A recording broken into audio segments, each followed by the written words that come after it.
Il s'agit d'une unité d'élite danoise. Ils démontèrent rapidement des pièces de bicyclette, assemblèrent une mitrailleuse et se positionnèrent au coin où les troupes allemandes devaient arriver. Les Allemands firent leur apparition, le lieutenant ordonna d'ouvrir le feu. Le mitrailleur vida son chargeur, mais le véhicule blindé allemand ne subit aucun dégât. Les Allemands ripostèrent aussitôt. Les Danois se trouvèrent sans défense. Une auto blindée allemande se précipita sur l'herbe, tentant une attaque sur le flanc. Un soldat fut touché et s'effondra. Le lieutenant se retourna. Les Allemands avaient déjà contourné leur position. Pour éviter l'anéantissement total, le lieutenant donna l'ordre de battre en retraite. Ils abandonnèrent le blessé, prirent leur vélo sur l'épaule et s'enfuirent dans les bois. Étrangement, les Allemands ne les poursuivirent pas. Ils pédalèrent 1 heure avant de rejoindre une unité de transmission, où ils reçurent des ravitaillements. Le lieutenant apprit que toutes les communications du pays avaient été coupées par les Allemands. L'officier des transmissions invita le lieutenant à fuir avec eux, mais celui-ci était déterminé à défendre sa patrie jusqu'à son dernier souffle. Il emprunta la voiture de l'unité de transmission et conduisit un petit groupe vers la ville pour demander des renforts. Les soldats levèrent les yeux. Les bombardiers allemands survolaient déjà leur espace aérien national.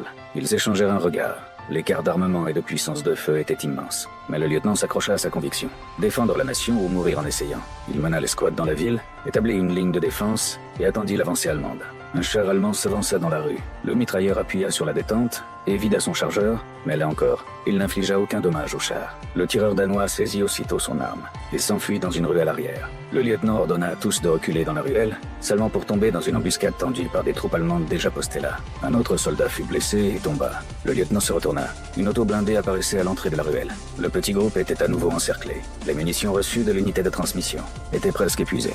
Les cris de souffrance de son camarade blessé brisèrent finalement la dernière résistance du lieutenant. Il ôta son casque, leva les mains et sortit de sa cachette. Il mena toute son escouade à se rendre. Le lieutenant sortit une cigarette et en tendit une à chaque membre de son équipe. Les jeunes recrues ne comprenaient pas ce que signifiait recevoir une cigarette en tant que prisonnier de guerre. Les Allemands leur ordonnèrent de se ranger sur 2 rangs. Ce qui les attendait n'était pas un peloton d'exécution, mais une surprise totale. Les Allemands avaient organisé une voiture pour les ramener chez eux. Le lieutenant ne parvenait pas à comprendre l'attitude allemande. L'officier allemand l'informa simplement, le gouvernement danois s'était déjà rendu à Hitler, 4 heures plus tôt, et avait volontairement coupé toutes les communications, pour permettre le passage des troupes allemandes. Il s'assit dans la voiture, observant les citoyens et les soldats allemands rire et converser ensemble. Sa volonté de se battre pour son pays était complètement brisée. Pourtant, le Danemark ne compta que 16 victimes tout au long de la guerre, épargnant aux civils les souffrances des bombardements. Une victoire, mesurée dans une dimension totalement différente.